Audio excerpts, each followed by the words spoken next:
tube tukolemu omulimu nate mu ngeri enjawulo mu maanyi go amangi. Tusumulule ddamu ebibuuzo byaffe. Mukama kituufu tukwetaaga wootoli tetusobola kgenda mu maaso.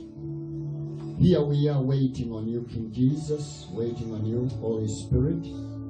You are welcome, for He is you who can do a mighty work in us. Regardless of our degrees, regardless of what we have, we need you, Jesus. Therefore, welcome. I pray that you anoint every eye to see and every ear to hear, and to perceive and to receive your word, and to understand that in the next week and in the next month and the rest of our life, we will walk as your children, Lord. You are welcome. Somebody say, welcome, Holy Spirit. Be serious and say, welcome, Father. Welcome, Holy Spirit. We need you today. Do a mighty work in us. In Jesus' name. Somebody say amen. Amen. Hallelujah. May you be seated. Anja kusaba omuntu omu ananyambako ebintu ebimu biyinza okunema okuvunula okuteeka mu Luganda oba mu Luzungu nga bwe njogera olulimi luno obeera so quick to help me for the sake of the rest. Amen. Praise the Lord. So you choose yourself and do that. Praise the Lord. As always, I'm Joseph Kawesa, one of the pastors of Harvest Time Church. Harvest Time Church is found in Kitem Township along Masaka Road, about 10 kilometers from the city center. As I just said, I'm one of the pastors. We're a number of pastors, but I'm one of them. I'm married, and married to a very beautiful, wonderful queen. She's just around here. Can you just come forward, lady? The saints would like to see you. Mama Florence, you are so smart. You look wonderful. Praise the Lord. Manange kino kiyitirivu omukyala kugamba mutonyi omusajja amukaddiyeeko. Mukama yebazimusanso okulaba. Thank you so much. Amen. Praise the Lord. I'm excited to see everyone this morning. We are few of us. As you know, we are still on a lockdown as a church. But you know, we do our services indoors and in houses. And therefore, that's why it's the reason as to why we are few. Amen. Amen. Can you just turn to your neighbor and say, hi, neighbor? I don't care whether it's a family. Just say, hi. We are in the house of the Lord. Praise the Lord. Amen. Nenda kozesa obudde butono naye nga ate nina bingi ebyokwogera. Era mujja kunsonyiwa olw'obudde sijja kusobola gira nga nsoma nyiri naye z'onooteekano ze tujja okusoma ze nkuwa olunyiriri lwange n'olunsomera. Obubaka bwa leero bulina omutwe ogugamba nti wide ears, small mouth. Amen. You can just write that down. Wide ears, small mouth. Wide ears, small what? Mouth. Mu Luganda kyeki ekyo. Amatu amanene oba amagazi oba amanene oba amagufu oba agawulira ennyo akamwanga kaki katono. Amakulu agali mu ekyo omutwe gwange leero. Wide ears or big ears and small mouth. It is kind of tricky thing, but you'll understand it as I teach. Praise the Lord. Did I mention the church? Yes, I did. Harvest Time. I'm Joseph Kawesa. So this is the theme. Wide ears, small what? Mouth. Amen. And today's message will go directly to ministers. Mostly it's for ministers. It's for you. You guy, you lady, gentleman who has a desire to serve God. You have this desire, you have this urge of serving God before you leave this planet. This is your message. Praise the Lord. So have wide ears today. That means listen to me. Don't talk. Have a small mouth and listen. Take your time. Have wide ears. So this will help you, amen, in the future of your ministry. Praise the Lord. So it's not a message for just mere Christians who come in church, sit and enjoy church, sit and enjoy music, but this is a message, a sermon directly to these people who say, Lord, I'm in desire of serving you. I just want to do something for you. I want to reach somewhere for you. I want to touch hearts of men for you, King Jesus. I want to expand your kingdom. So this is your message wherever you are. Those that are watching and you who are present as I minister to you, this is your message. I believe each one of us has this desire of serving God. And the reason as to why we exist is to serve God. You all know that. The reason as to why we came to know the Lord, or Jesus saved us, He saved us not just to come and enjoy the kingdom or enjoy church, but He saved us with a purpose. He had a purpose for our salvation. That one I mentioned some time back. And the reason of your salvation is to serve Him, is to fulfill something before you go back to heaven. So this is your message. And if you are to be successful, progressive in ministry, you must have wide ears and a small mouth. Simple. Omuntu yenna n'aweereza Katonda, omuntu yenna n'afuuka ky'onoofuuka, obaka ngambe bwinti. Abantu bonna be weegomba, abaweereza Mukama, nga bw'obeera onoga, wow, senga ninga omuyimbi gundi, wow, senga ninga omubulizi gundi, wow, senga ninga omusajja yatandika amakanisa, wow, senga ninga omuweereza oyo akola ebyamagero, yo, senga ninga omuntu oyo agudde amakanisa, yo, senga ninga omusumba oyo asomesa Bayibuli, ng'okyegombera ng'oyagala okifune, lino ly'eddagala, gano ge magezi, nkuwa ekikolo n'eddagala, ekyokutuuka awo. Ddagala, kikolo, n'edda, nkuweerera amaki, amagezi. Kano ke kakodyo akatuusa be weegomba we baatuuka, ke kaabatuusa. Baalina amatu amagazi, emimwa gyabwe nga mifunda oba nga mitono. Ensonga lwaki emirundi egisinga omungi abantu bangi bajja eri Mukama waffe ne balaalira oba ne bakona oba ne baberega. Mwenna mumanyi akabizi akaberege kwega ne kagaana okukula. Weebuuza ka myaka ena naye nga kali ka kilo 12. N'akabwa akasenene kwega tekakula, kali awo kaberegaberega. Ekireeta okuberega mu mwoyo, ekireeta okuberega mu bulamu, ye muntu buli kaseera abeera n'omumwa omugazi, ayagala nnyo okwogera, ayagala nnyo okuleekaana, naye tawuliriza. Tawa matu gano mukisa kugguka, akamwa kano ne kasirika, amatu ne gabeera wayidi, n'awuliriza okuva eno n'eri, n'asobola okuyambibwa okugenda mu maaso. Banyabo ne bassebo, bwe tuba nga tunaagenda mu maaso era nga tuna progressinga, nga tunaagaziya obwakabaka, nga tunakola omulimu gwa Katonda mu nnaku zino ezisembayo, abaweereza abakula, abaweereza abayimuka, abaweereza ba Mukama mmwe abavubuka abato, nga munaakola bye tutayinzizza kukola, ne bye tutasobodde oba ne bye twasobola ne mubyongerako, mubeere n'amatu amaki, amagazi. In other words, mubeere bawuliriza, mubeere bantu abayigirizibwa, teachable people. Omuntu asobola okusinga okwegomba okuyigirizibwa, okusinga atebbwa okuyigiriza. The danger in the church of today is that people want to teach more than to be taught. They spend lots of their time, teaching and giving out what they don't even have. And you should know you never give what you don't have. Amen. That's the danger in the church. So wherever you fail to find something to give to the congregation, to the hearers, you end up giving scrap of faith information. You give them trash. Amen. So, but whenever you widen your ears, you listen to other teachers, you listen to those that have information, you'll have more, you'll have wider information to give out, and for as you'll be able to expand the kingdom of God because you have a lot on the inside of you. Kati ogwo gwe mutawaana abaana abavubuka gwe balina, abaweereza abakula gwe balina, abasumba abayimuka gwe balina, bannabbi abakula gwe balina, abatume be tuyita abatuma abasituka gwe balina, nti ayagala nnyo okugenda okutumibwa nga tannafuna na information yemala. Ekifuula bano abasajja ba Bayibuli,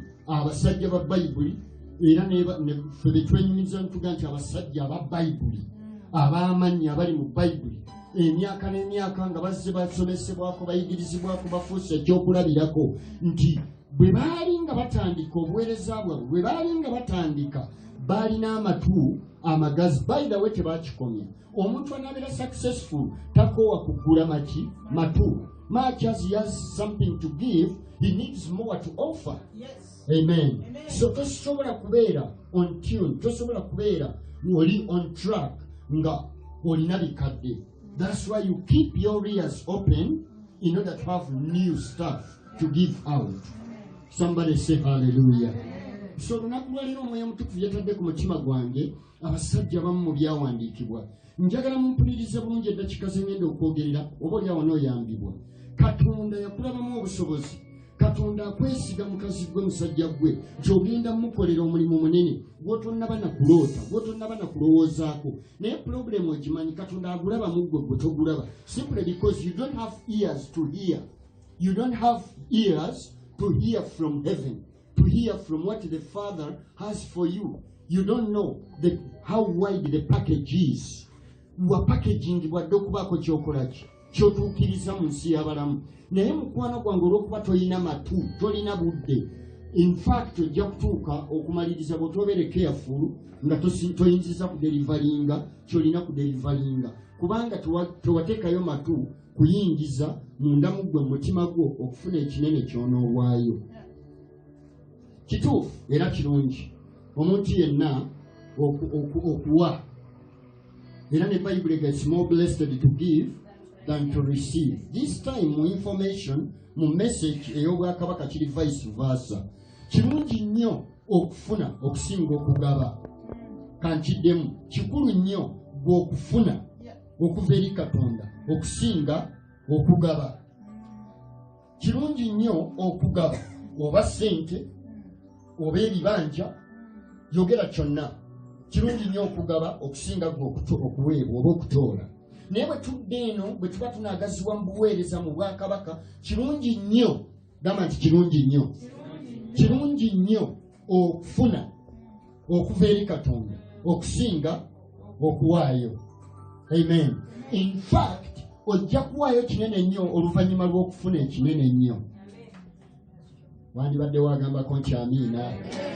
Kaakati mu Bayibuli eno erina ekyama ku buli musajja na buli mukazi eyayitimuka eyagasa eyali ow'ekitalo. Balina ekintu ekiri in common nga bonna bakifaanaganya kye kintu ky'okuwuliriza. Tewali muntu yafuuka kye yafuuka nga tamaze kuwuliriza. Tewali muntu yafuuka kye yafuuka nga tamaze kwegulira budde naggula amatu ne gabeera wide n'afuna information emala oluvannyuma n'afuna ekyokugaba. Kakati no munnange eyo yenjawulo ku basajja ba Bayibuli n'abasajja ba Mukama n'abakyala ba Mukama abaliwo olwaleero. Omuntu olufunayo kannanka kamugwe ng'adduka nako ng'akatwala eri masaŋŋanzira ng'agamba abantu nti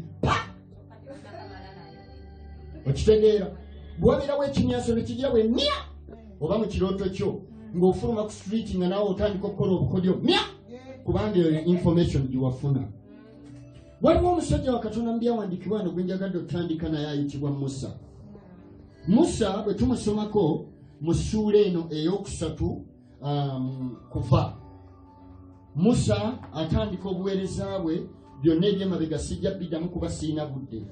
Naye njagala tumusomeko okuva mu kuva Exodus chapter 3 when he's starting or beginning, resuming with what? Ministry.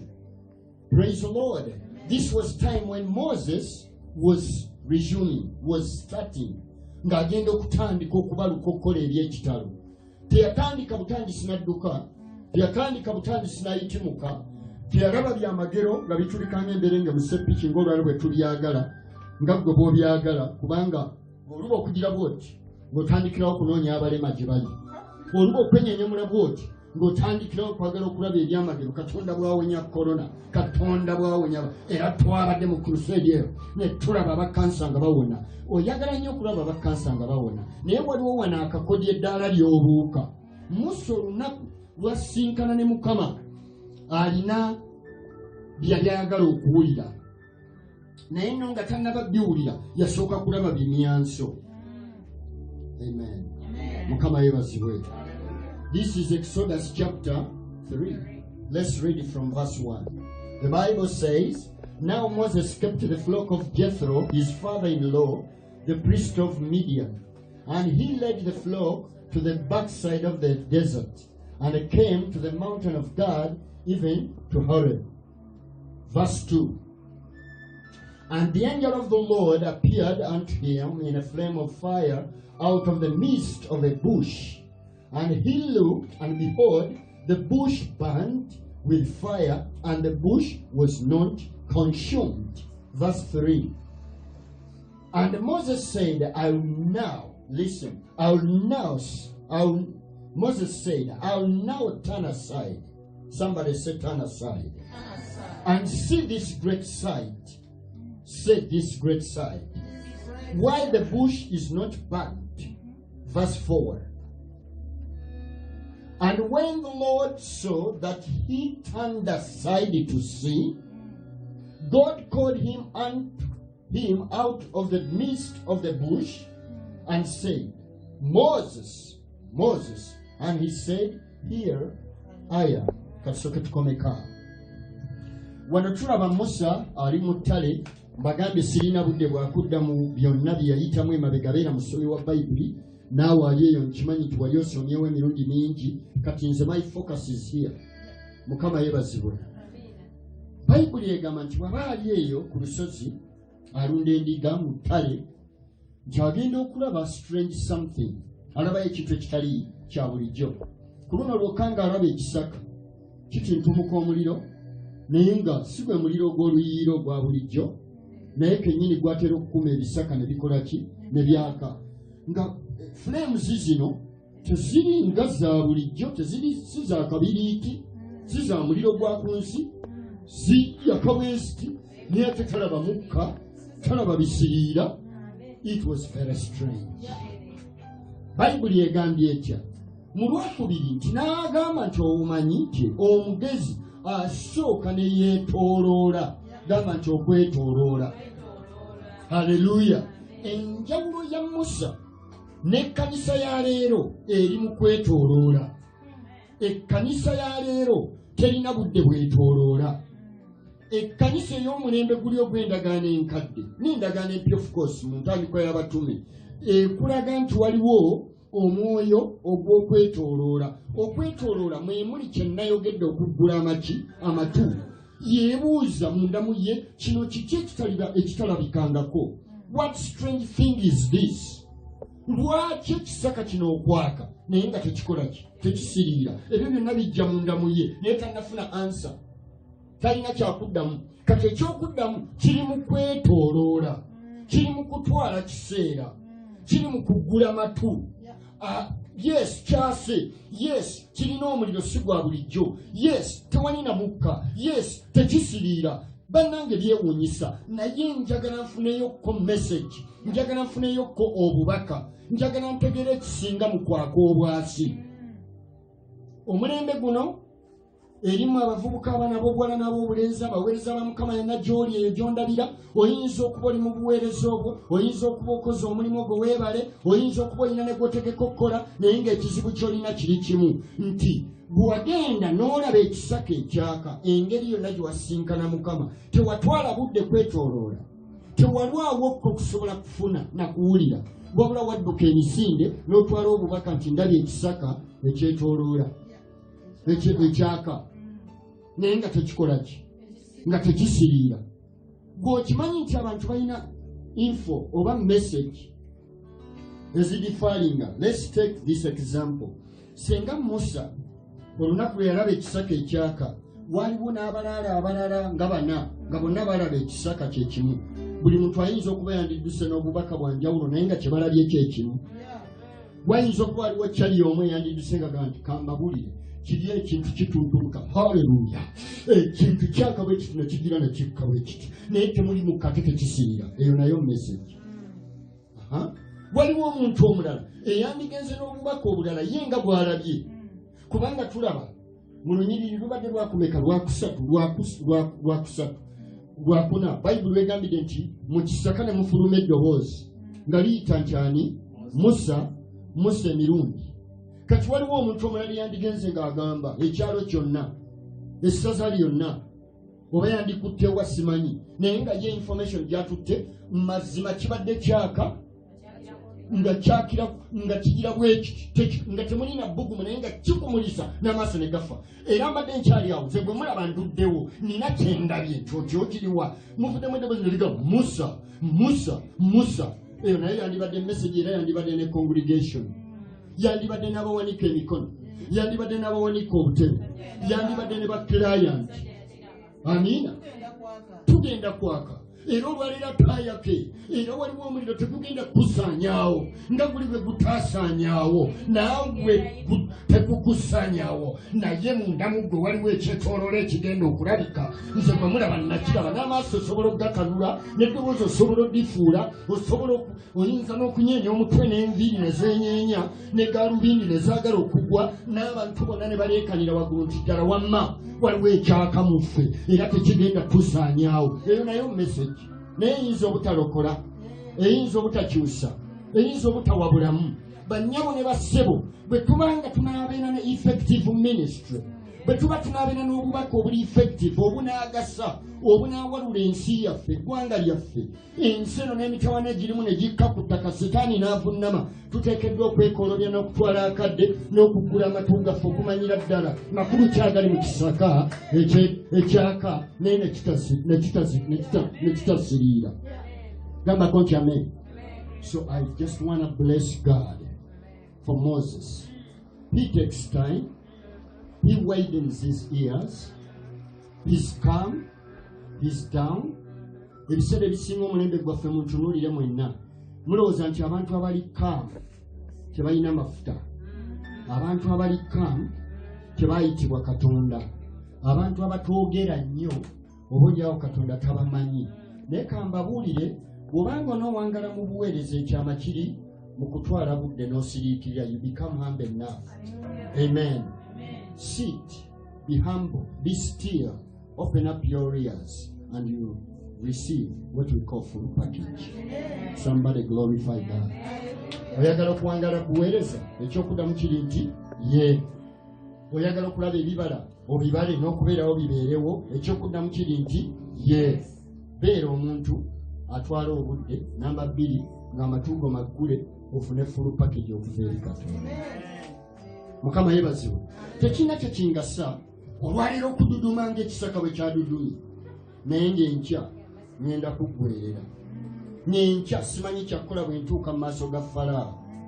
N'enkya simanyi kkubo lye nkwata lintuusa Mukama gy'antuma. Because look, senga Musa alaba ekisaka ekyaka naye nga tekisiriira, n'awulira n'eddoboozi Musa n'amala n'adduka. Alina abantu babeera nabo ku kyalo eri gy'ava ewa mukoddomi we jjajja endiga gy'azirundira. Eyo waliyo abantu tawuni oba oliawo nnamba, n'atandika okwogera byalabye tiyawaddeyo budde kubanga Katonda takwekakaatikako. Bwe ng'ogenda ne junk, ng'ogenda ne fake information, ekyalo osobola nga bwe ŋŋambye ekikuŋŋanya n'okola n'ekkanisa neweza abantu 1,000 naye nga toyina bubaka. Amen. Oyina kitundu. Kambabuulire kino sikikidde kyogera. Omulembe guno yeesa amakuŋŋaaniro gajjuza, yeesa abantu bajjula, naye ekibuuzo substance ki gye bafuna, kiki kye bafuna, information ki gye balina. Bayinza okuleekaana ennyo, bayinza okukitwala ennyo, ekisaka kiyinza okwakira nga buli lw'okirowoozaako engeri gy'ekyayaka n'ogiramu ne bw'oti n'osindika omuliro gwe gumu bonna ne gubaakirako naye ne basigala nga tebategedde Katonda kyabagamba ku sizoni eno. Kiki Mukama kyayogera mu sizoni eno? Ekyo kijja kutegeerwa abantu nga balina wide ears. Amen. Beegendereza basobola okutuulako wansi. They can be still. They can wait upon the Lord. Praise the Lord. That's the incense. Bayibuli egamba Musa n'asembera. Bino byonna ebyokujugumira n'abireka. Bino byonna ebyokupapirira n'abireka. Najja nga asembera. Amakulu ki? Ekkanisa nteesa. twandibadde tunoonya amakulu. Makulu ki agali mu kino Mukama kyandaga? Makulu ki agali mu Katonda kyayagala okukola? Makulu ki agali mu mayindi ya Katonda mu sizoni eno, mu kanisa, mulembe ogusembayo? Makulu ki agali mu korona? Makulu ki agali mu lockdown y'ekkanisa? Makulu ki nga tonnaba kulaga maanyi nnyo, nga tonnaba kuteeka gavumenti ku nninga, nga tonnaba kukolayo kakodyo ensi yonna ekutende, wandibadde onoonyereza? Makulu ki? Somebody kyogere wamu nange ogende naye makulu ki? Sibawulidde. Makulu ki? Buli lwoneebuuza ekibuuzo nti makulu ki, kijja kukusindika okuddayo okugyamu engatto. Kibayita okugyamu engatto. Amakulu agali mu ekyo bwe butapapala, bwe butadduka, bw'ojjamu engatto oba opaakinze, kiba kitegeeza settlement, kiba kitegeeza kutuula ku bigere bya Yesu. Bayibuli eyogera ku muyigirizwa Yesu gwe yayagala ennyo, naye Bayibuli emwogerako ekyama ekyamwagaza. Abantu abasinga obungi tebakifaako. Yesu talina favors, naye ate abamu bagamba ne mubatume era yalinamu mukwano gwe. Mbawulira nnyo ababuulizi, naye bo bakomaawo. Yalina mukwano gwe eyali asinga mu 12, Yokaana we yamutuulanga mu kifuba, yamubeeranga mu kifuba. Kati gwe ekifuba kyotofaako, weerabidde nti mu kifuba we wali omutima, ate weerabidde nti mu mutima mwe muli ebirowoozo by'omuntu. Kakati ye akakodyo ke yalina yatuulanga ku bigere, omutwe n'ateeka ku kifuba. Kitegeeza the ear, okutu, kuwuliriza heartbeat ya Katonda, kuwuliriza ebirowoozo bya Katonda. Bano baba bakyalimu excitement, bapeetero bakyekalakasa, balaga maanyi, balaga kyayaka, nga ye amanya ebifa munda. Buli mutima yagulya n'amanya mind of the Father, n'amanya the mind of heaven. So amakulu agali mu bino si kwaka nnyo, si kubeera wakabi, nga buli lwe tukulabira obeera kwegamba nva mu nkaaga kati toli munamaali kati. Ennaku abiri ze mulimu nnungi, naye si kye kisinga. Nyinza okubuuza nti mwalirirwa mubaddeyo, kiki Mukama kyagamba? Bubaka ki bw'otuwa? Katonda gwe gy'atutwala, direction ki gy'atulagirira okugenda mu kikyayagala tumukolere? Faraawo ali luuyiwa, kiki kyalina okuleka? Bantu ki balina okuta? Eyo yonna information full package oyinza okuba togirina, simply because oli muntu apapapapa. Buli kaseera tutuula oli kasigiri, otulaga power, naye nga power teriiko information. Hallelujah. Amakulu gamba kunanye nti amakulu g'ekkanisa, kyogere amakulu g'obuweereza, bubaka. Mukama kyakola ki? Kyagamba. Mukama agamba ki? Era okifunye otya? Abafuna omutima gwa Katonda, abamanya Mukama kyagamba, be bantu abo, number 1, abasobola okwekooloobya. Okwekooloobya kwe kutwala obudde. Amen. Yayogedde jjo, but it's not enough. I want to know you more. Lord, I want to know you like King David in the psalmist. I want to know you. Njagala nkumanye, njagala nkutegeere, njagala okwekenneenya. Tapapa tasitukawo speed nga leero. Waliwo fire etebangawo. Mumanye kiri ekitemu. Omusajja yajjawo ng'asaaga kaweesa n'atandika ekyaki. Kati nange nteekwa okutandika ekiwempe kyange wali kwegamba bintu bya kupapa, kubanga walaba gundi, walaba ekyafa erubaga, kubanga walaba ekyafa egindi. Oyo gw'olaba kyolaba ekyafa egindi yatwala obudde, yawuliriza, yawa Katonda ekiseera. Kye nandikuweeredde amagezi, muweereza gwamu ekyo Katonda kyakuyitira, kiwa obudde, weekooloobye, gula amatu. Katonda akyalina bingi byagala okwogera naawe, akyalina bingi byagala okukulagirira, akyalina direction gyayagala okukuwa, akyalina amannya gayagala okukuteera ku lisiti, akyalina enkola gyayagala okukuwa gy'onookozesa, akyalina package y'ebyamagero byakyayagala okukukwasa mu ngalo, akyalina kyayagala okukulagirira. By the way, ne ku muggo gwennyini, let's take the staff of Moses. Omuggo gwa Musa yali aguyina naye nga tagumanyanga makulu, yagumanyi nga muggo gukubandika. Gulabanga muggo gubba misota egigenda okubojja ente. Yeetegese muggo kye kyokka, muggo buggo. Kyokkola bamubuuza. When Moses settled it down, they began to exchange, him and God. Yes. Praise the Lord. What do you have in the hand? Muggo, just a staff. just a staff. You think it's just a staff? No, throw it down. I just want to show you there is something greater than what you think. Amen. Ebyo nasobola bitegeera nti n'ebiri ku bulamu bwo bisukka gwe ku ky'obitwala okuba. Amiina. Gamba ko kiwewa. N'oluzungu olwo wayiga mu ssomero luyinza okuba kikulu nnyo nga Mukama teyakutwalira kusoma diguli ya arts and crafts. Naye nga yakutwala oluzungu olwo olufune lugende lutuuka e Jamaica nga tomanyi ky'olina.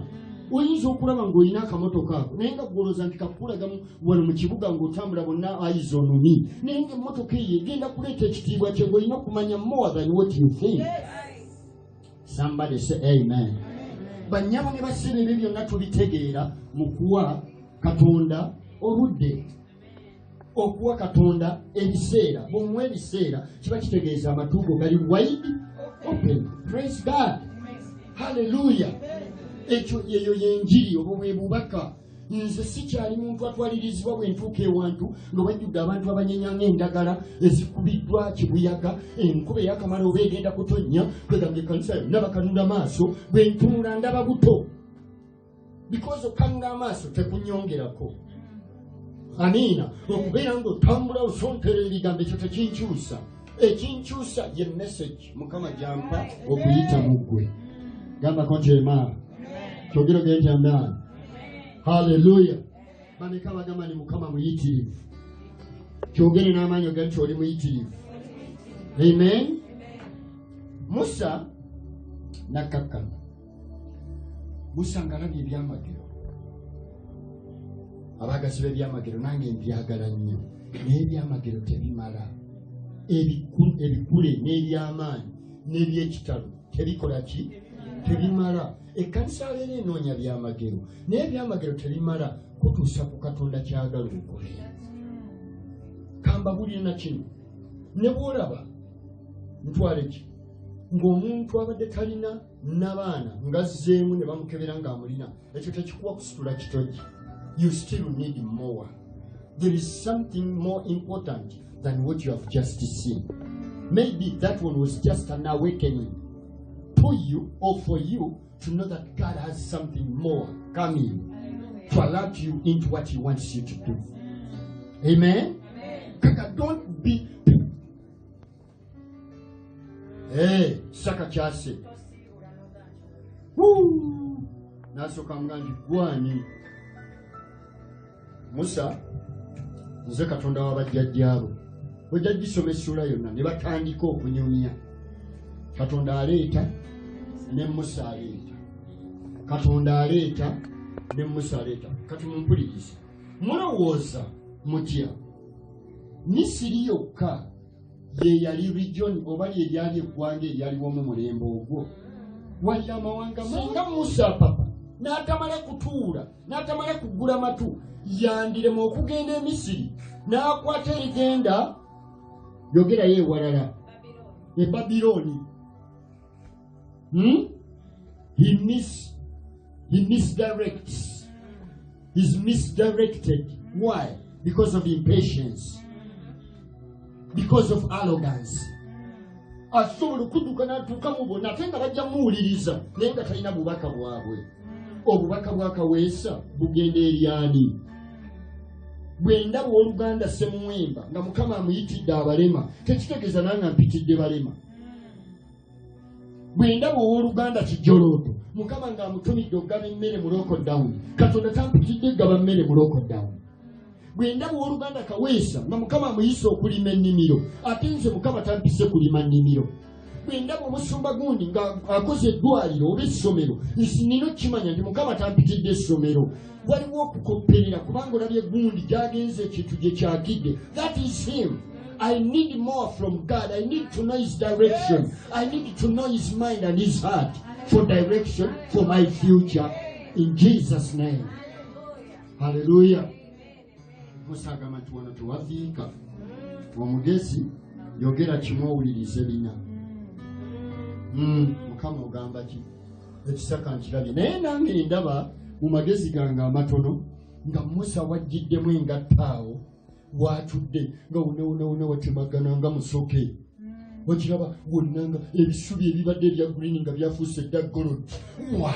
naye nga byonna tebikyamulya fokasi ye ng'okutwagala kuwulira ddoboozi.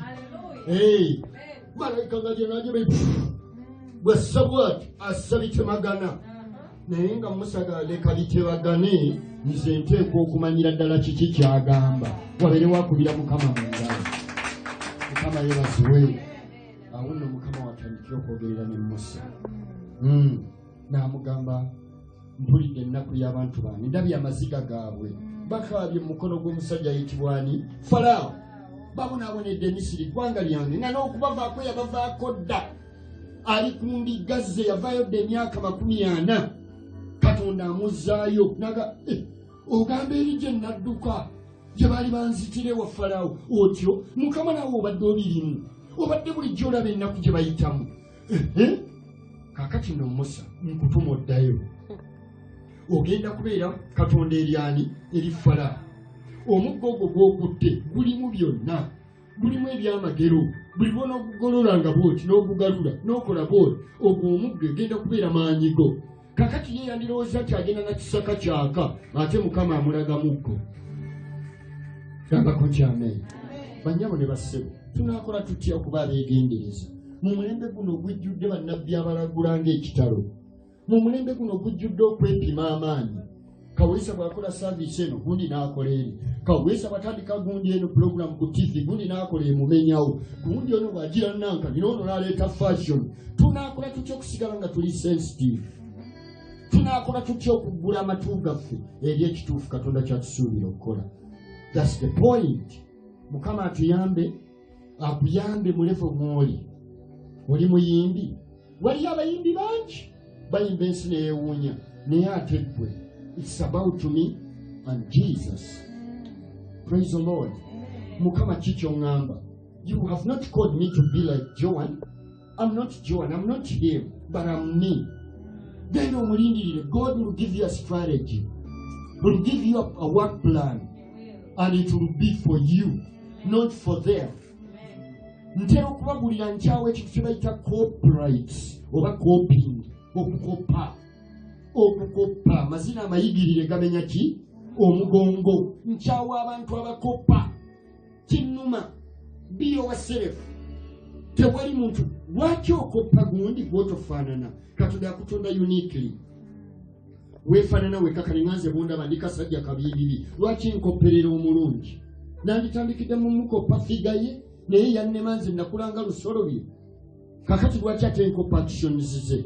Nze yenze. N'obubi bwange n'obusukutu bwange kanindirire Katonda nkozese nga bwendi bwe yantonda uniquely. Wabere wagamba nti amen.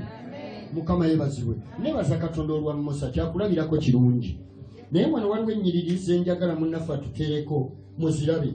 Bayibuli egamba nti Musa, mumpulirize, Bayibuli egamba nti Musa bw'ayogeraganya ne Mukama ebbanga ne liyitawo nga boogera bw'akyusa bw'amuddamu Musa mu Luganda kyandibadde kiti yakyamuukirira. Okukyamuka. Kola bwoti nti okukyamuka. Kyogere n'amaanyi. Okukyamuka kuli mu kkanisa ya Kristo. Era kwe kutulemeza okukola ekituufu. Omuntu gw'asanga mu 2:6 ng'alina ekintu Mukama kyamugamba okukola 2:8 aba yamugamba dde ekirala. Kiri nga tekinnaggwa. Omuntu gw'asanga mu 2:6 yali akola kirala, 2:8 akola kirala, 2:10 ali ku kirala, 2:13 ali ku kirala. Kukyamuka. Buli lwalabayo omuntu ne fashion empya n'akyamukira ku ekyo. Okukyamuka. Bw'olaba akutte emizindaala abulira enjiri ku street ng'akutte megaphone naawe n'odduka n'ogigula. Naye kambabulire, ffenna teyatuyita kubuulira njiri ku street. Maakyaza alina bye yayita okugibuulira. Ffenna teyatuyita kusumba church gwalowooza mu kkanisa. Ffenna teyatuyita kubuulira njiri mu ddwaliro. Ffenna teyatuyita leetayo ekirala. Teyatuyita kuba batume. Teyatuyita kuzzaamu makanisa amaanyi. Oyinza okuba message era okuzzaamu amakyaki amaanyi togirina, naye ng'ate olinayo ekirala ekisobola okugasa ewalala. Gambako kiweewaawo. Nze nina omwami gwe mmanyi omulimu gwe gwakutambula mu byalo eyo ng'azimba ttooyi mu bantu abanaku. akikoze emyaka n'emyaka avuga emmotoka ye n'agenda n'alambula n'addamu n'anoonya n'afuna omuzimbi n'amuteekako teri amufandinga amala kukola n'akola ekyo. Buli w'omusangira okuva lwe twamumanya agamba Mukama yampita kuyamba abantu mu buyonjo mu kyalo kabuyonjo zokka olumala nga eno bazimba abagabannanga abaagala ng'afuuyira biku afuuyira biyenje ebintuntu ebyo ye byakola bya buyonjo abantu balokose emyaka gyonna. Gwe ne bw'okola kino bw'oleeta tenti emalawo ekisaawe Namboole ekyo Yesu teyamuyitira yamuyitira kiri. Beera n'emirembe kwekyo kyagamba okukola kikole n'obwesigwa. Gambako nti amen. Haleluya. Kati tusome wano mu Bayibuli mu Kuva essula 3 Kuva 3:11. Luteekewo sipiidi nnyo. Bayibuli egamba Kuva 3:11, and Moses said unto God, Who am I, that I should go unto Pharaoh, and that I should bring forth the children of Israel out of Egypt? Olaba, ani andibadde alina obudde obwo obw'okubuuza Katonda ebibuuzo ebyo ng'alabye ekisaka ekyaka? Katonda akulazaga amaanyi. Okyayinza okuddamu ogamba Mukama kyewandazze kimala bumazi. Nze kati musaba nninde banneesonyiwe bagenda kulaba Katonda gwe nnina. Oba tokyalina na budde kubuuza, tokyalina na budde kulwawaawo, tokyalina budde gwenyooma. Katonda amaze okuteeka ku level endala, high level. Buli omugamba nti high level. Kati ate okyabuuza ki? Naye Musa asigala akyali king, akyali humble, agamba nzaani? Weewaawo ndabye ekisaka, weewaawo mpulidde eddoboozi lyo, naye nzaani? Who am I, that I should go unto Pharaoh? Nzaani nga bwe nfaanana okuyimira mu maaso ga kabaka? Nze Musa. Era Katonda, mwana wange Katonda ayagala nnyo abantu abamulindirira, abantu abalwawo. Buli lwe yaleetanga ekigambo nga Katonda amuddamu ng'amuzzaamu amaki. Ogenda kuddayo weesomero olabe Mukama kyaddamu awo. Soma olulala 3:13 Buuka olw'ekkumi waliwo olw'ekkumi. And Moses said unto God, Behold, when I come unto the children of Israel, avudde ku Farao kati, avudde ku baana ba Isirayiri, kati azze kuba be bagenderera okuyamba. And Moses said unto God, Behold, when I come unto the children of Israel, and shall say unto them, The God of your fathers hath sent me unto you, and they shall say to me, What is his name? What shall... Olaba, ayagala specifics. Somebody say specifics. Ayagala obukakafu. Kamala gagenda. Entegedo yagala nzigule ekkanisa. Naye n'akikola ntya? N'atandika n'abantu ki? N'atandikira wa? Mbagambe ntya bwe baligamba nti neereese ayagala directives ezisembayo ezaddala. Barokole bameka baweereza bameka olunaku olwaleero abalina ekyo mu bulamu bwabwe olufunayo ekirooto kimu. One dream, just one dream. N'alaba ng'avuga baasi ennene bw'ati yakalina kiwedde. Mukama agamba kyaki? Oba agenda Busiro oba Katigondo nga yaggulawo. Abaye basse mutunule mugambe nti amiina. Ono agamba n'abagamba ntya? N'abagamba gwani? Kubanga mmanyi bajja kumbuuza. Kitegeeza n'abaana ba Isirayiri nabo si bafala. Tebamala gagoberera buli azze. Gwe ne bw'ojja n'obagamba ekisaka kyayaka ne bw'okyasaamu awo basigala bagamba twalabalabadde ennaku tulabye n'omuliro sayidi eno. Oyo akutumye bamuyitaani. Era agambye eki? Ekkanisa ya leero tebuuza. Omuntu olujja n'akasukawo ekintu mu Kampala oba wonna bagoberera bugoberezi. Bw'omugamba naye lwaki mukola kino? Omusajja wa Mukama tebamubuuza. Man of God. Baakaza man of God. Ennaku ezo nalaba akatambi nammwe abandaba muwulirize manyi mwakalaba ku WhatsApp nga Gayo omu agamba in fact prophet Soso is bigger than prophet is bigger than Abraham. Is greater than Moses. Who in fact is next to God. Mafini ngali ku WhatsApp ayogera asaze n'ekimemeya. Omulaba muvubuka n'okusoma yasoma naye nga talina bwongo ku byayogera.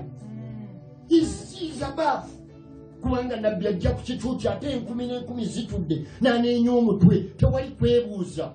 bamala gafulumya bamala googera tatwala na budde kwekaliriza byafulumya bantu kakati ono wa TV n'asooka mudamu n'amujerega n'amugamba say it again n'ateekawo kamera aweereza ensi yonna alaga abalokole bwe bali abalalu abawedde emirimu naye nga waliyo ffe abatali balamu mumpulirize abantu abandaba ffenna tetuli balalu tumanyi bye tukola tulindiridde Katonda atuwadde ekisa okuweereza tetumala gagwa mu nvaana mu bikopo gambako nti amen si muntu kumala gajja nga alina kyakuziibwa akadimba akalala ti ffenna tugoberere. We are not followers of superstitions. We take our time. Praise the Lord.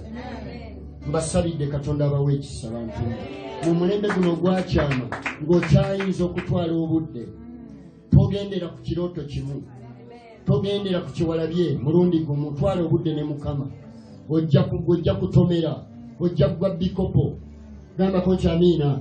Setaani asobola okukuwa ekirooto makyasi Katonda bw'agaba ebirooto. Katonda bw'akuwa ekirooto mwetegefu okuddamu n'okukwanjulira n'okugaziiza. Katonda si mulalu si roboti buloboti. He is understanding God. In fact, he is wisdom himself. Katonda ge magezi ayagala nnyo okola omulimu perfectly and accurately. Kyava ajja okuwa obudde omubuuze mujje tuteese ffembi mutwalire obudde omubuuze ajja kudda mu buli kimu tomalaga papa ojja kwejjusa mu myaka 10 egijja ojja kwejjusa abaana bo balikyawa Mukama nga byokola wagwa bikopo.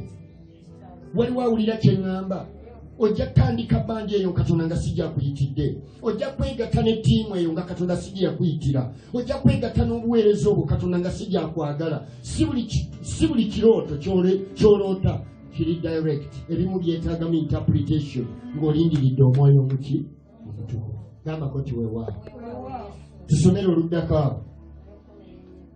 Waliwo Exodus 4:4. Exodus 4:4 says, and the Lord said unto Moses, put forth thine hand and take it by the tail. And he put forth his hand and caught it, and it became a rod in his hand. Olaba bacha dialoginga bacha wanyisiganya Mukama ne bono ngamba otya ne bondaze eryaka siva wano kujjako nga nina confirmation emala simalaga papala simalaga genda namugaka ne badda agenda okulanga Musa si mwangu Musa tamalaga abayayi bagamba kubabayika tamalaga genda muwadde time Katonda tapapa wakitegera n'endiga ziri eri ziri miti zawumudde Katonda jamwakulinanya omugenda nti Katonda tapapa nabamulindirira ne boogera kijjako kuba kyatwala hours and hours. Katonda tapapa tagenderawo abeerawo ne mwogera bw'alaba omuntu emmeeme yayaana Katonda tavaawo gamba kunanye nti tamala gavaawo awo Katonda alekama nabakyaba buli kyaki y'amaziga dakiika 3 ogenda okulaba abadde agira ng'ate asaba cupa ya soda. Katonda yakoze eki yagenze dda buli sande olusitukawo nga mukyebale bannange owino bagivudde yabadde wali nga Katonda wa ddakiika 2. Katonda gwe njogerako mutegeevu asinga kaweesa emirundi gyonna asinga bannasayansi abasinga mu nsi asobola okuwa omwezi asobola okuwa olunaku asobola okuwa omwaka ng'akyakuteekateeka gambako nti weewaawo tayagala ogwe mu bikopo tayagala ogwe mu nsobi ayagala ogenda engoma z'okweteekateeka ng'olina kyonna ng'olina ekyokwogera gambako nti weewaawo. Amiina amiina amiina. Waliwo ategedde kye ŋŋamba nyeboogera kyavaaga nti kati nno olabika ekisaka tekikola ki tekikumala ekisaka kekitakumaze kiki kyolina mu ngalo kuva nnyenya kyolugusuula pa esowere esote eddene n'agamba bulijjo nekyeneebaka nekingwa nebbulago neneebaka otulo nina nswera mu ngalo ninamu amaanyi agali extra ninamu ekintu ekitali kya bulijjo n'atandika ogera nga yeezuula. The time you spend in the presence of God will help you discover who you are. Yes. Did you understand what I've just said? The time that you give to God, you spend with God, will help you discover the potential, the power, the ability that is in you. Amen. Gamba kocha amen. Bw'oba omuwa obudakiika butono ogenda kubeera ng'otambula obulamu bwakwasaasira Rita maama oba nze nabaki tulina gwe twabadde naye jjo ne mami gye twabadde tulina bye twogera tumugalindirira Mukama. Yesu ye tulimulindirira paka ddi tiyatulinze nakuddamu muweereza wa Mukama no amaanyi ye Yesu tulimulinda paka ddi atavaayo oyo kitegeeza alinga anaatera oggwa tumugamba nedda kwata mpola linda Katonda yeerabidde nti fe aboogera naye tulindiridde Katonda myaka naki naye ate mu maaso ga Mukama alaba ng'abatannaweza sekendi kati gwe ddakiika eyo olw'okubanga obulwenva olw'okubanga olunaku obulwayo kwegambe ennyama ate ewagundi bali ennyama kakati olaba olindiridde nnyo kubanga omulindiridde emyaka 10 mu bufumbo tannawezamu myaka 2. 1,000 years is just a day before him, God Almighty. Okiraba naye mu bufumbo tannaweza na myaka 16 alaba agumiikiriza nnyo alaba omuliro gumwokezza nnyo alaba obwavu bubalumye nnyo kati atubuuza ekibuuzo ye Yesu atavayo tumulinde paka ddi kati kitegeeza essaawa yonna omulaba oyo amukuba bw'ategendereza olabwa akabenje ke tulina bayibuli egamba nalindirira Mukama naki n'okugumiikiriza. Amiina. Musa agamba siva wano ninga mulimu ejjendi lyefukule kisaka kyokyoka alabirye amagebe nagane mwake mukole bizinensi yammwe ono omutaka nkyayina kyemwagaza wabere wagamba nti amen. Tugende ku lulala njagala kumaliriza nya 10 kuva nya 10 bayibuli egamba and Moses said unto the Lord sebo omusajja alemeddeko oh my Lord I am not eloquent neither hereafore, nor since thou hast spoken unto thy servant, but I am slow of speech and of slow tongue. Excuse me. Slow of tongue. Ninga bwendi sisobola kukolaki kwogera wadde byonna oŋŋambye mbu simanyi nfuuke Katonda eri Falaawo simanyi emisota gyonna ngirabye emiggo gifuuse naye nze okyamulaga obutasobola bwo omulembe gwa leero bakaweesa bawulira nga basobola nnyo n'okusinga Katonda byabalagidde okukola owulira osobola nnyo gira muli kati ekigenda mu maaso ku kino okuggulawo amakanisa buli muntu yeepima maanyi ndabye abasumba bamwawo nze njogera n'omukulu kakati mugire ennankano temugira kino buli omu alaga kifuba erinnya lya Yesu siriwuliramu kuboogera Yesu yavaamu dda kakati boogera nze njogera n'omukulu Yesu yavaawo maanyi g'abantu gegaliwo. Musa agamba nze sisobola sirina busobozi simanyi na kwogera ne bwe njogera ndwawo slow of speech obusobozi bwonna alinga agamba nti okujjako nga buvuddewa ekyofuba kya Katonda tukyetwalidde Mukama atuyambe gamba koca amen togere n'amaanyi nti amiina munsonyi olw'ebigambo bino naye ge mazima gali mu kanisa. Praise the Lord. Exodus 4:13. And he said, oh my Lord, achayogera Musa tapapa send I pray thee by the hand of him who thou wilt send. He said, oh my Lord, send I pray thee by the hand of him whom thou wilt send. Byonna akyanoonya nyambako tumaye omulala kale noonya yasobola awo yafiiramu njagalayo muganda wange omulala n'ayogera kwegamba ogenda mu maaso ga Falaawo ng'amanyi nti ye tasobola. Katonda addira obutasobola bwo bw'okkiriza nti tosobola n'akulaga nti yakozesa bunafubu ewatali maanyi wateeka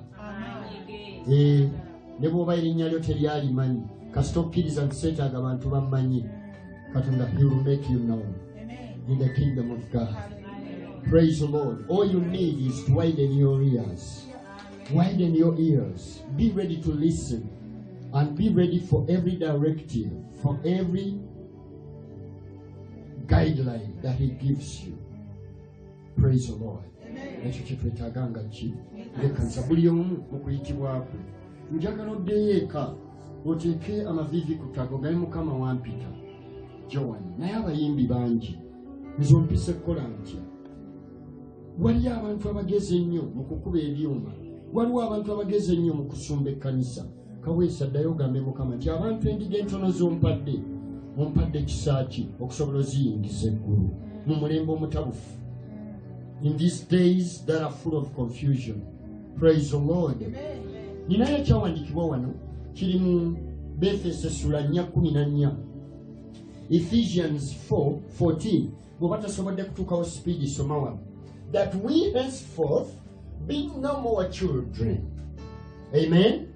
Tossed to and fro, and carried about with every wind of doctrine, by the sleight of men, and cunning craftiness, whereby they lie in wait to deceive. Nti nga tetukyali ki? Baana bato nate. Tetukyali baana bato. Ekigambo baana waliwo ekikulemesa n'osigala ng'oli ki? Mwana. Number 1, omuntu anaakula mumpeeyo characteristics z'omuntu anaakula oba omuntu akuze. Kike oba kanjogere bwe ki ekireetera omuntu okukula? Number 1. Kale kambayamba olw'obudde. Number 1, emyaka. Bw'ozaalibwa olunaku lumu kyovula abagamba afudde alina emyaka emeka? 38 maama abadde muntu mukulu. Eggwanga lifiiriddwa nnyo. Myaka 3 emeka? Myaka 45 abadde muntu mukulu. Emyaka nakyo kikulu. Mpulirayo abantu abagamba okubeera mu bulokole emyaka tekigasa. Gwe ow'emyezi 4 oba emyaka 2 n'omusajja amaze emyaka 35 temufaanana. Alina bingi byalabye akuze. Ekyo nakyo ddala mu kukula mu mpulirize. N'emyaka kikulu nja kulaga akabenje akakirimu kyokka. Naye ng'emyaka okwebuuza ku baakusooka nakyo kikulu. Mukama yeebazibwe. Kubanga toyinza kuddira mwana wa mwaka gumu mu mubiri n'omufaanaganya n'ow'emyaka 20 abiri. Emyaka kiki? Kikulu. Kubanga byalaba aba abirabye. Ekyo kimu. Namba 2, ekiraga omuntu nti ekikuza omuntu kyega nti oyo yakula kulya. Feeding. Era akabenje akalimu ekyo bw'aba feedinga poorly akonziba. Kubanga abadde ta feeding with the best what? Food. Naye bw'aba aliisibwa bulungi feeding ereetera omuntu okuba nti omubiri gwe ogulaba guli healthy. Omubiri gwe gukuze mulamu mulungi. Emmere ekuza. Kati bwe nkyusa mu mwoyo, emmere ey'omwoyo kisinzira oli mu kkanisa ki? Ani musumbawo? Ani mentawo? Ani akuliisa? Olya biki? Gwe okimanyi nti twogedde ku myaka egisooka, okimanyi nti waliwo abantu abawangadde mu kkanisa nagamba bekola mu kkanisa y'egindi Jesus super. Ffe tugimazeemu emyaka 2 naye nga Jesus super talina gye mutwala nga alina ng'omwaka ogumu. Kitegeeza wadde emyaka alina mingi naye tegimugasa kubanga alina puwa ki? Feeding. Kati mwabalokole abandaba mwenna mwegendereza tena ddala mu mulembe guno ogusembayo lockdown nga bagenda ogiyita oba olyawo Mukama atuwa ekisa. Noonyereza ekkanisa ekkuza omulundi guno. Ekkanisa erimu ekigambo ekikuze kiri balanced. Omuntu okula ateekwa okubeera ne balanced what? Diet. Ekkanisa bw'ebeera ku byamagero from Monday to Sunday kyonna kyogera dda mwaka ku mwaka eyo temala ojja kula sayidi emu ng'ogigimuse bwoti ng'omuntu alya proteins naye nga talina vitamins mu mubiri. Mukama yeebazibwe. Ekyo kyakabenje. Ekkanisa enekkuza okubeera omuntu alina byonna eteekwa okubalansinga. Bweyogera ebyamagero neyogera omwoyo omutukuvu erina okwogera ku kukola ssente. Bweyogera okukola ssente erina okwogera ku bulamu. Erina okwogera ku muntu ow'okungulu neyogera emmeeme neyogera ne ku muntu mwoyo. Ebitundu bimeka? 3. Kubanga oyo ye muntu. Naye omuntu beesiba ku kintu kimu. Tugenda gaggawala. Tugenda mu Amerika. Ufuna visa. Mwaka ku mwaka ng'oli mu kufuna visa. Omwoyo gwo gujja kogga. Wano mu mubiri oyinza byonna bajja biragula bikubeereko nzikiriza. N'ennyonyi ogigule naye nga munda oli bubi. So you must discover, you must find a church, a feeding plate. Essowaani ekuliisa ng'erina byonna.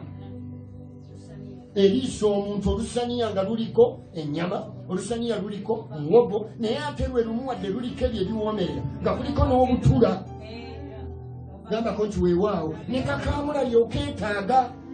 So si buli lwenzijja mu saavisi eyo kuwuuba butebe nga bwe ŋŋenda erasha, bwe ŋŋenda erassa. Kankyogere mu Luganda, taata wange yagambanga mwana wange olituuka erassa, olwo ng'abalassa b'amaanyi nnyo. Kati buli kaseera bagamba ogenda wa lassa, ojja kgenda mu zirassa zo naye ng'ojja kumaliriza omwoyo gw'okugenda wa mugeera. So weetaaga ekkanisa ngeri balance, tiweetaaga oyo akufiidinga ng'alina emmere yonna. Kati okulya kiyamba obulamu bw'omuntu okukola ki? Okukula. Ekirala n'ekintu omuzadde, kubanga nsobola okuba omusumba n'enkuwa enjiri yonna naye nga siri muzaddewo. Weetaaga omuzadde. Omwana yenna ng'anaafumbirwa babuuza yakulira bwa ne bw'oba mumaka mwe mujje mwetegereza, mukazi oyo tamanyi na kufumba. Maama omusajja n'afuluma naga omukazi tasaana kwala buliri, omukazi teyabuulirirwa nga batandika maka wamugjawa wamuwasaawa bazadde be bebaluwa. Okiraba obijja Jowani yafumbirwa juzi, kati bajja tandika okunoonyereza yakulirawa mwana waani. Kati omuzadde nakyo kikulu mmwe abampuliriza ne mwoyo. Bwe tulaba ebigenda mu maaso ku za laadiyo ne za TV, abantu bayinza oyitibuka n'abane kyaki ennene naye abantu basigala bagamba naye omusumba oyo yakulirawa. Nze nina muganda wange yinginiya ali omusajja muyivu yali tayalinga, naye abasumba abageraageranya nambuuza owange musumba gundi oyo avuma ennyo banne ani yamusumba ye? Mwiwamu temuyinaayo bataata? Temuyinaayo omuntu abeera nga yayamba omuntu ayo talina musumba yamuzaala?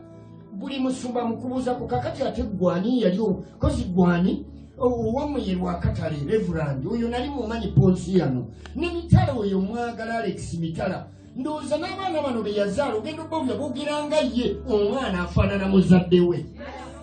Gambako nti amiina. Ekyo nakyo kikuyamba okubeera omuntu omuki omukulu. Lwendidda ngenda kwongerezako ebirala ebiraga obukulu. Nkomyawo kwebi. Kati nina ekisembayo njagala kwogerako katono nnyo ku musajja gwe bayita Manoa. Simanyi oba nsigaza obudakiika bumeka.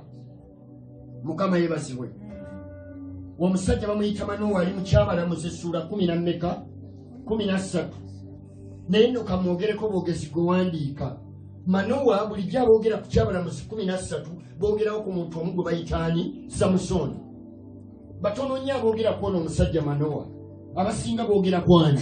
Ku Samusoni boogera amaanyi ge yalina, boogera bwe yakkirira Timuna, boogera bwe yakkirira Gaza, boogera ku bwenzi, boogera ku kutta Bafirisuuti. Samusoni era oluganda Kyabalamuzi 13 nga buli muntu aganja aleeta Samusoni oyo twamulira ne ku Sande yaggwa. Olwaleero njagadde okwogerako ku musajja awo gwe bayitaani Manoa. Manoa ye taata waani wa Samusoni.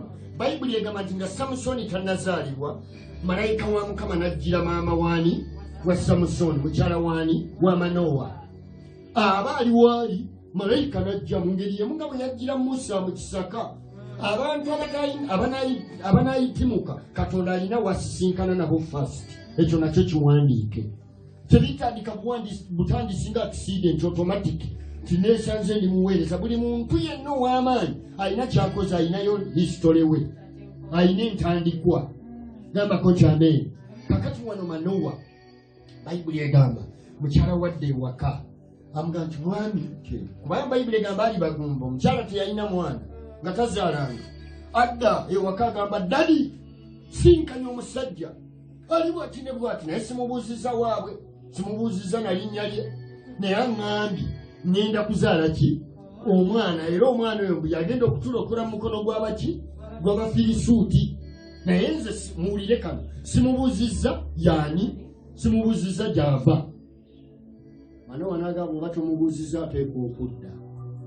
Kabeere kye twasabira edda kufuna ki? Mwana. Amiina. Kye twasabira edda kufuna ki? Omwana tumwagala. Naye tetumalaga gwa bikopo n'emizimu gikola ebyamagero. N'agenda Bayibuli egamba n'agenda omukusaba.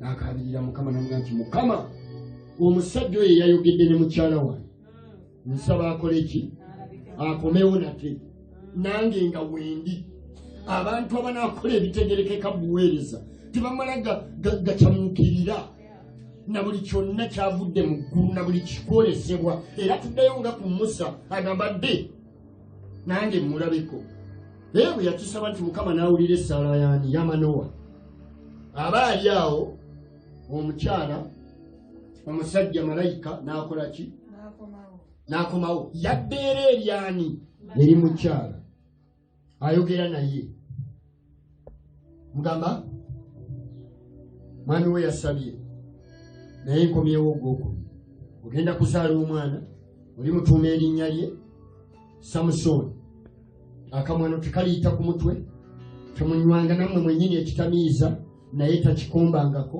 bwe muti ne bwe muti oyo agenda kubawonya mu mukono gw'ababakoza oba ababatuta okuba abaddu baabwe Abafirisuuti mbu bw'amala okubiddamu bimugamba olwamulaba bw'ati omukyala n'adduka mbiro n'addayo ewaka yali mu nnimiro nagamba mwami omusajja wuno akomyewo ogwokubiri abasajja bano mbeebaliza Katonda omukyala yandibadde amugamba gwe ddali omusajja yakomyewo nze sikyalina wanno nze njagala mafuta era kyennalabye yagambye olwo omukazi oba tokyayinza namufuga oyo aba takyayinza fumba mmere waka eyalabye malayika n'akomawo n'ogwokubiri naye bayibuli egamba adduka misinde very accurately mu magezi n'addayo ewaani ewabba oh my god n'amunaleetinga nti omusajja wuli akoze eki akomyewo bayibuli egamba nti Manowa muntunulire mwenna Manowa n'adduka mbiro okuva emabega waani wa mukyala we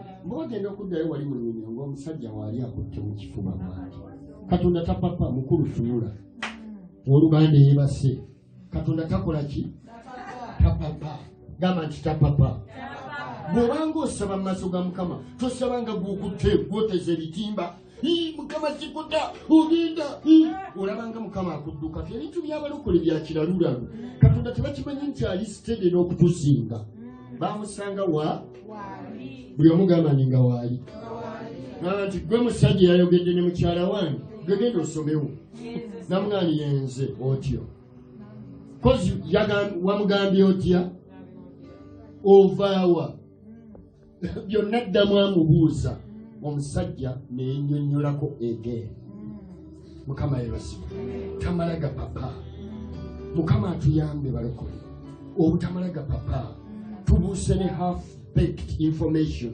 tugiwadde abantu fe abasumba bammwe kyobula ekkanisa nto nnyo amakanisa gali ku bintu birala Mukama atuyambe mangi sigamba nti gonna naye neebaza Katonda olw'abaweereza ba Katonda abo abasomesa bayibuli abatwala obudde n'abantu abawa abantu ekitabo ekiramba oba babawa package yonna ekkanisa si kintu kimu si eri emu ekkanisa kigambo kya Katonda ekula lwa kigambo kya Katonda ekijjudde neebaza Katonda olw'abantu abo abatapapirira abatayaka luliro oluliro terufaanana na muliro singa okuma omuliro gw'essanja tegufaanagana na muliro gwa bisiki nkiddamu ddira enkwe ebisiki obiteeke ku kyoto nga kino kye bakumisa olumbe omuliro ogwo tegufaanagana na ssanja libabula guno omuliro gubuuka ne gugenda waggulu naye in just 3 seconds guba guweddewo mwewala omuliro mubeere rooted mu kigambo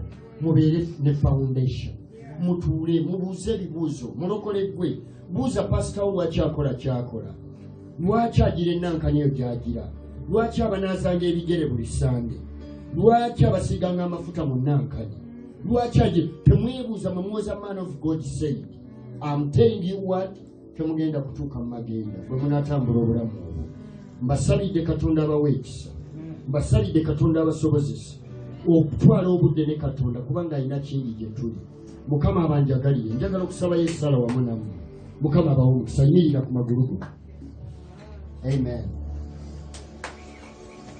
amen njagala oyimuse emikono gyo tugenda kusaba